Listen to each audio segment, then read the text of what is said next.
Without a doubt, the toughest pill to swallow when buying a new car is the massive depreciation hit you experience as soon as you leave the lot. It's no secret that some brands and models hold value better than others, and a brand new study from iSeeCars.com takes a look at the best and the worst of the bunch. The study analyzed over 7 million new and used cars in the US, covering every model from sedans to SUVs over the course of 4 years. On average, new vehicle purchasers see half their car's value disappear during that time, but the 9 vehicles we feature in this video didn't fare nearly as well. In fact, the worst of the worst loses nearly 75% of its value. Yikes. So here are 9 cars that depreciate like a stock market crash.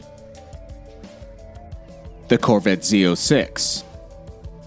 The Corvette Z06 represents the upper echelon of Chevy's lineup, the crown jewel sports car that everyday enthusiasts can reasonably obtain. That's because the Corvette brings supercar levels of performance at a price point non-millionaires can afford, coming in with a base price of $79,000. Unfortunately, this number takes a serious nosedive after only 4 years, with 2015 models listed with low to moderate miles being found as low as $63,000. That comes out to almost $5,000 a year lost in depreciation. Again, although unfortunate for first buyers, it's a welcome opportunity to get into an affordable high-power sports car for the second and third buyers. The Mercedes S550.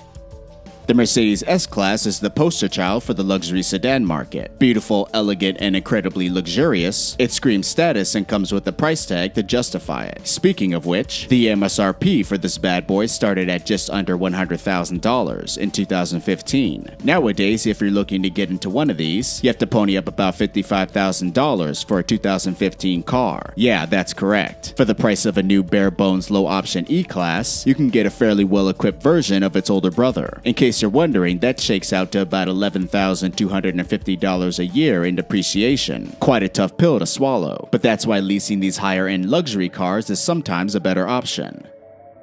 The Range Rover SVR.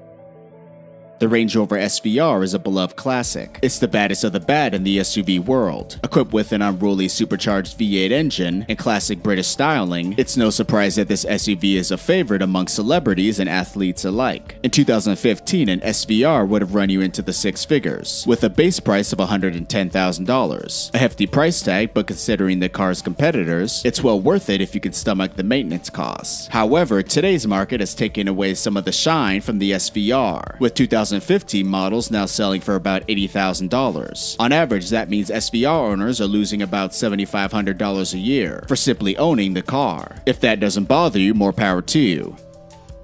The BMW 740 Li. The 7 Series is the big boy car of the BMW lineup. The eternal rival of the Mercedes S-Class, this luxury sedan has long been the choice for executives and chauffeurs alike. For good reason too, as this car is the pinnacle of luxury, and comes equipped with an interior that will be the envy of your Fortune 500 company's C-suite. Now, much like the previously mentioned S-Class, this all comes at a fairly steep price, $91,000 to be exact. Since then, however, like the S-Class, the 740 has lost a significant chunk of its former value to depreciation. 2015 examples can be found on AutoTrader for a truly bargain basement price of just $35,000. That's an astounding $14,000 a year in depreciation costs, resulting in a price that's quite frankly insane, considering just how much car you're getting. The Mercedes G63 AMG. This menacing boulevard cruiser, known to frequent the streets of Beverly Hills, is a favorite among socialites and athletes. Having been a staple of the AMG lineup for years now, the G63 is an ode to conspicuous consumption, and a reminder to the world that you made it. However, owning a G63 will cost you a pretty penny if you buy it new. Clocking in with an MSRP of $138,000 in 2015, it's an awful lot of money for a vehicle that hasn't fundamentally changed in decades. The price is even more difficult to swallow when you realize just how much owning one of these will cost you in depreciation. That's because all it takes is a quick Google search to find 2015 models selling at about $95,000. That's over $10,000 a year in depreciation costs. Ouch. The Nissan GT-R.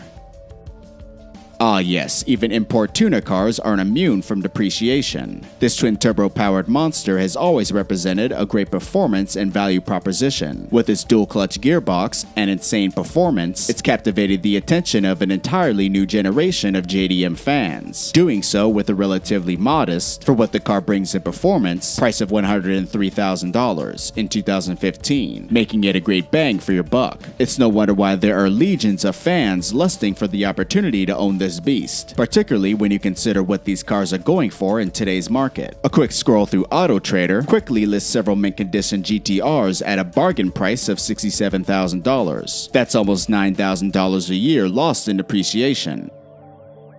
The Bentley Continental GT.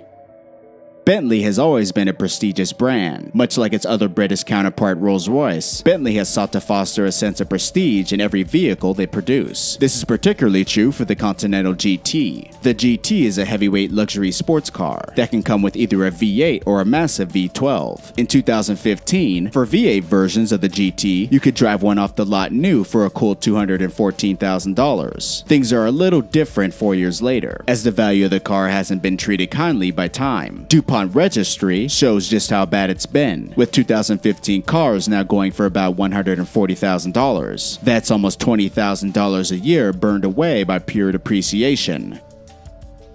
The McLaren 650S Spider.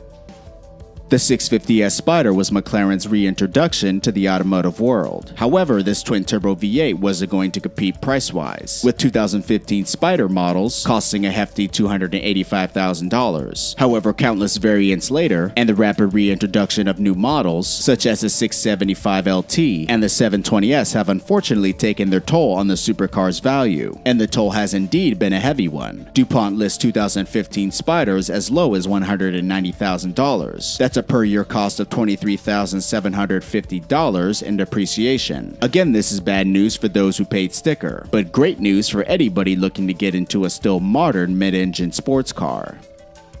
The BMW i8. Many people were confused when the BMW i8 was released. From its spaceship design, to its fake exhaust sounds, and its quirky hybrid drivetrain that paired with a 3-cylinder engine with a lithium-ion battery, the i8 was almost guaranteed to polarize opinions in the car community. Its spaceship design didn't come cheap either, with a whopping price tag of $137,000 in 2015. Cool factor aside, these cars weren't exactly flying out of dealerships, and what resulted was an abundance of supply that persisted years later. All of this has resulted in a serious depreciation hit to anybody who paid MSRP. 2015 cars can now be had as low as $80,000. That comes out to nearly $15,000 a year in pure depreciation. But hey, for that price, you do get some pretty sweet doors. The Rolls-Royce Ghost. There are few luxury brands in the world with the clout of Rolls-Royce, not just the car industry but any industry in the world. Therefore, the Rolls-Royce Ghost is one of the most prestigious cars in the world, sitting just below its older brother, the Phantom. Naturally, the price is proportionate with the prestige, which in this case meant if you wanted a brand new Ghost, you'd have to spend around $340,000, though this price does take you into another domain of baller status. Sadly, not all is well in the kingdom of Ghost, because this car holds the distinction of having the highest per year depreciation cost on this list, with 2015 models listed on DuPont for as little as $195,000. That's a little over $36,000 a year lost in depreciation. But let's be honest, if you actually own one, you could probably afford it.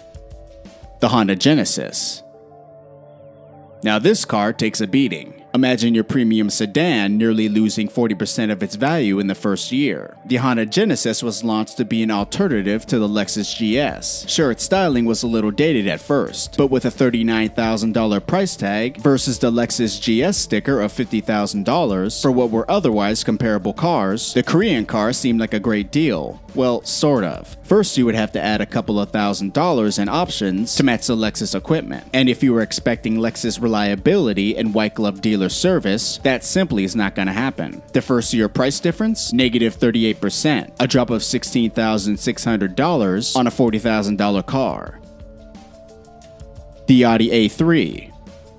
A3s are really nice, and it's also considered to be equally boring. Given the fact that the car will lose anywhere from 47 to 67% of its value in 3 years, it's no wonder other people are looking elsewhere for value. Most people get sticker shock when looking at a base price over $32,000. The car is packed full of innovative features and offers some cool options, such as full GPS built into the instrument cluster. Another possibility for depreciation is that for a compact car, the Audi A3 could really use a facelift. The current design is just tired, particularly when you lose $7,400 a year doing it.